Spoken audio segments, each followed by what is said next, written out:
Le PEL, quelle est la meilleure stratégie? Le conserver ou l'utiliser pour emprunter? Le PEL fait partie intégrante de la famille de l'épargne réglementée. Celui-ci ouvre des portes vers un emprunt immobilier. Mais est-ce réellement une stratégie gagnante? Le nombre de PEL ouverts a chuté drastiquement depuis 2016. Il faut savoir que le plan d'épargne logement permet en principe d'accéder à la propriété. Il s'agit de l'un des atouts de cette épargne réglementée. D'autant plus que les taux des crédits immobiliers sont encore assez élevés de nos jours. Pour lisser le coût de votre achat immobilier, envisagez d'ouvrir un PEL dès aujourd'hui. Bien entendu, il faut du temps pour faire fructifier votre épargne sur un PEL.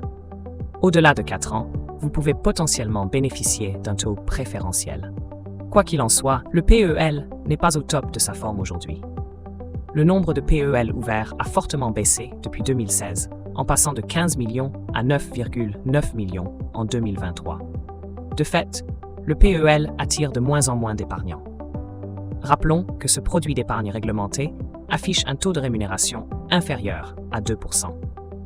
C'est notamment le cas des PEL ouverts entre 2015 et 2023, contre 2,25% pour les PEL souscrits cette année. Parmi les gros inconvénients du PEL, il y a notamment l'imposition des intérêts qui en découle depuis 2018. Or, ce n'est pas le cas des autres livrets d'épargne réglementés, à l'image du livret A, du LDDS et du LEP. En 2024, la rémunération réelle d'un PEL est limitée à 1,58%. Est-ce une bonne stratégie d'utiliser son PEL pour emprunter?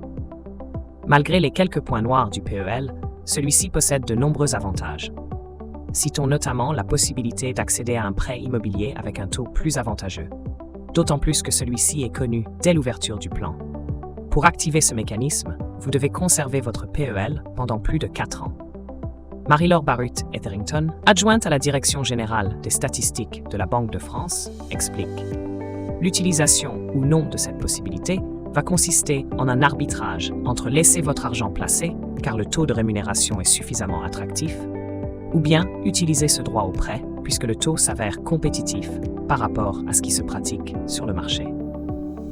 De nos jours, les crédits immobiliers sont toujours inaccessibles à un grand nombre de Français.